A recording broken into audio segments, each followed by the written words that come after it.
Good morning, শুভ সকাল। আশা করি সবাই ভালো আছো, আমরাও ভালোই আছি। তো আজকে সকাল সকাল ঘুম থেকে উঠে পড়ার কারণ হচ্ছে আজকে আমরা ঘুরতে যাব সামার ভেকেশনে। আর আজকে আমি সারা রাত্র ঘুম আসিনি, কারণ 4টা বাজে আমাদের স্টেশন যেতে হবে। আর ঘুম আসলে যদি না উঠতে পারি তো যেতে পারবো না, তার জন্য আর রাত্রে ঘুম আসিনি। তো রেডি হয়ে বেরিয়ে পড়লাম, আর ওর বাবাকে বললাম যে এই বিছনাটা রইলো, আর ভিতরের বিছনাটা আমি উঠিয়ে ফেলছি, আর লাইটটা কি জ্বালিয়ে রাখবো? বললো যে ঠিক আছে, লাইটটা জ্বালিয়ে রাখো। আর এদিকে রাস্তার কুকুরগুলো ঘেউ ঘেউ করছে। আর এদিকে দেখো আমার মেয়ে ব্যাগ নিয়েছে, ওর ফ্রেন্ড দিয়েছে বার্থডেতে। তো ওর জামা কাপড় ও এই ব্যাগে ঢুকিয়ে নিয়েছে। ও আমাকে কালকে রাত্রেই বলেছিল, মা সৌরভ দিয়েছে ওই ব্যাগেই আমার জামা কাপড় দিবে কিন্তু। হ্যালো গাইস, আমরা আজকে বরপেটা যাচ্ছি। তোমরা কিরকম আছো? তো ওইদিকে ওর বাবা গাড়ি বার করছিল আর ভাবছিল যে 4জনকে কিভাবে নিয়ে যাবে। ছেলেও তো এখন বড় হয়েছে। আর এদিকে আমি গেট খুলছি আর ওর বাবাকে বলছি যে তুমি গাড়িটা নিয়ে আগে যাও, আমি আর আয়ুষ হেঁটে হেঁটে রাস্তার সামনে যাই, তারপর উঠবো গাড়িতে। তো ওর বাবা বললো তুমি গিয়ে টিকিট কাটো, আমি পার্কিংয়ে গাড়িটা রেখে আসছি। তো ওর বাবা পার্কিংয়ে গাড়িটা রেখে আসলো, আর এদিকে টিকিট কেটে আমরা চলে যাচ্ছি 7 নম্বর প্ল্যাটফর্মে, কারণ কি গাড়িটা ওখানেই দাঁড়িয়ে আছে। তো আমরা 1 নম্বর প্ল্যাটফর্ম দিয়ে ঢুকেছি, আর এখন যাচ্ছি 7 নম্বর প্ল্যাটফর্মে। এখন সিঁড়িতে উঠতে তো আমার অসুবিধা হয় না, কিন্তু নামতে অসুবিধা হয়। আর আমার মেয়ে তো খুব এক্সাইটেড যাওয়ার জন্য। তো আমরা ট্রেনে বসে গেলাম আর নিয়ে নিলাম উইন্ডো সাইডের সিঙ্গেল সিটগুলো। তো এখানে অসুবিধা হবে না, আর ওই সিটগুলোতে অসুবিধা হয়, কারণ কি চাপাচাপি করে বসে, আর এমনি গরম। আর আমার মেয়ে ভীষণ বিরক্তি করে। তো ট্রেনটা ছেড়ে দিল, আর বাবা চলে গেল।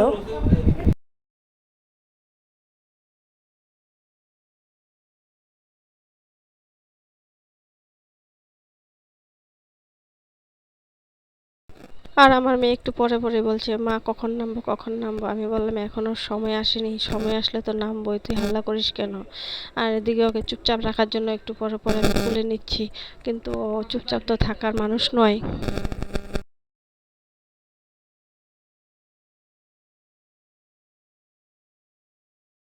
তো ছেলে মেয়েদের জন্য কেক নিয়ে নিয়েছিলাম, ওরা কেক খেয়েছে। আর এদিকে সিঙ্গারা উঠেছে, ছেলে বললো মা সিঙ্গারা খাবো, তো দুটো সিঙ্গারা 20 টাকা নিল। নিয়ে নিলাম, একটা ছেলে খেয়েছে আর একটা আমি খাচ্ছি। মেয়েকে বললাম খাবি? বললো যে না, আমি সিঙ্গারা খাই না, আমি খাবো না।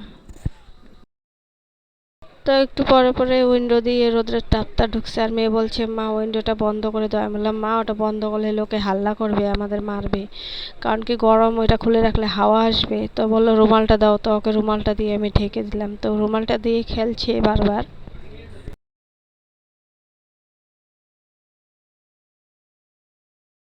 তো আমরা এসে পড়লাম জায়গা মতো, তো নেমে গেলাম। আর ছেলেকে বললাম যে ঠাকমার ঘরে আগে যাবি না পিসির ঘরে যাবি? তো ছেলে বললো আগে পিসির ঘরে চলো, ফ্রেশ ট্রেশ হয়ে তারপর ঠাকমার ঘরে যাব, আর তুমি তোমার কাজে চলে যেও।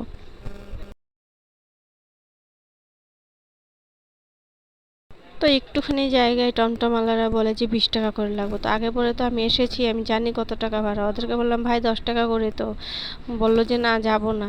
তা এত রোদের মধ্যে তথাপিও ভাবলাম 15 মিনিটের রাস্তা হেঁটে হেঁটে যাই। তো একটা টোটোওয়ালা বললো যে কোথায় যাবেন বৌদি? আমি বললাম যে শ্যামাপল্লী যাব। বললো যে বসো। আমি বললাম কত করে? বললো যে 10 টাকা। তো বসে বললাম টমটমে।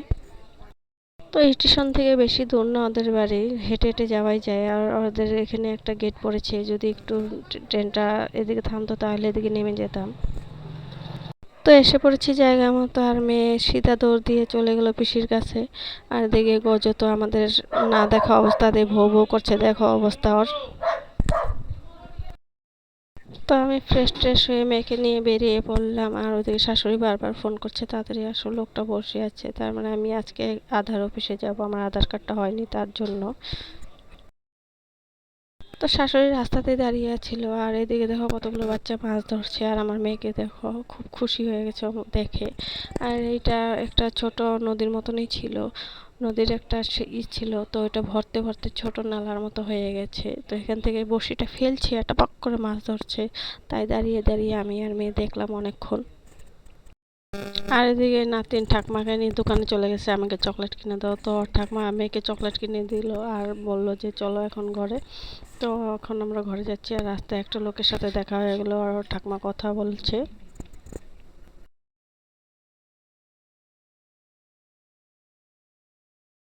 তো লোকটার সাথে আলাপ করিয়ে দিলেও আমরা আলাপ করে চলে আসলাম, একটা সময় যাব।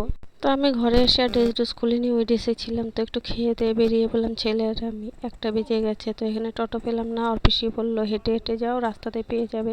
তো এখন যাচ্ছি একটু দূরে শিমলাগুড়ি গিয়ে লোকটাকে ফোন করতে বলেছে ওখানেই অফিসটা আছে। তো আমাদের কাজ শেষ হয়ে গেছে, এখন বেরিয়ে পড়লাম। আর যে আমাকে এনেছিল সে আগে চলে গেছে, কারণ কি অনেকটাই বেলা হয়ে গেছিল। তার জন্য বললো আমি যাই, তুমি কাজ হয়ে গেলে চলে যেও, আমাকে পরে ফোন করে দিও। তো অফিস থেকে বেরিয়ে ছেলেকে বললাম কিছু খাবি? ছেলে বললো যে মা 3টা বেজে গেছে, ঘরে গিয়ে খাবো, পিসি ফোন করেছিল। তো ভাবলাম একটু আম নিয়ে নিই। তো আমের প্রচণ্ড দাম বললো, তার জন্য নিলাম না। তো ওই পাশে দেখি একটা পুরানা দিনের পপ। তো পপটার দাম করলাম 500 টাকা, খুচরো দিতে পারলো না বলে চলে আসলাম আমি আর ছেলে। এখন যাচ্ছি বাড়িতে, ঘরে গিয়ে ভাত খাবো, তারপর একটু ঘুম আসবো। ভীষণ টায়ার্ড লাগছে। তো সন্ধ্যার সময় ঘুম থেকে উঠলাম, ওর পিসি সন্ধ্যাবাতি দিচ্ছে। আর এদিকে চা বানিয়ে নিয়ে আসলো আমার ছোট ভাগ্নে। আর এদিকে ওর পিসা সিঙ্গারা নিয়ে আসছিল টিফিন। তো সবাই মিলে বসে পড়লাম খেতে। তো আমি ছোট ভাগ্নাকে বললাম যে নিমকি নিয়ে আসতো, নিমকি নিয়ে আসলো ওর জেঠির ঘর থেকে। আজকেই ভেজেছে গরম গরম নিমকি, চা দিয়ে খেতে খুব ভালো লাগছে। আর ওরা নিমকি জিলেপির দোকান করে। তো পরে আবার ছোট ভাগনা চাউমিন বানিয়ে নিয়ে আসলো, মামি খেয়ে দেখো কেমন হয়েছে। তাই আমি বললাম বাবা আমি খাবো না, আমার পুরো গ্যাস হয়ে গেছে, গলা বুক জ্বলছে। তো ওর মা বললো যে একটু খাও, তাই আমি বললাম যে না আমি একটু খাবো না। আর ওদিকে দেখো গজো কিভাবে খাচ্ছে। তো এদিকে আমার নন্দের নাতি, মানে ওর জালের নাতি, ওর জায়ের মেয়ের ঘরের ছেলে, তো গজকে ভয় পায় বলে দেখো কোথায় বসে আছে। গজ কাউকে কিচ্ছু করে না, তথাপিও ভয় পায়। তো আমরা আসবো বলে ওরা বাইরের খাটটা উঠিয়ে দিয়েছে সামনের রুমের, তো নিচে ঢালাই বিছনা করে দিয়েছে। আর এদিকে গজু আমাদের বিছনাতে এসে দেখো কিভাবে সুন্দর করে শুয়ে আছে। আর পিসি ওকে বলছে যে তোর জায়গা যা, ও যাচ্ছে না। ও আবার তাকিয়ে তাকিয়ে ওর পিসিকে দেখছে, ওর পিসি যে বলছে। ওর পিসি যেখানে ঘুম আসে ও ওখানেই যায়। তো ওর পিসি বললো আজকে তো যা, না ও যায়নি। তো আজকে এই পর্যন্তই, কালকে আবার দেখা হবে তোমাদের সাথে। ভালো লাগলে লাইক করে দিও, সাবস্ক্রাইব করে দিও, কমেন্টে জানিও। Tata, bye bye, good night. কালকে আবার দেখা হবে।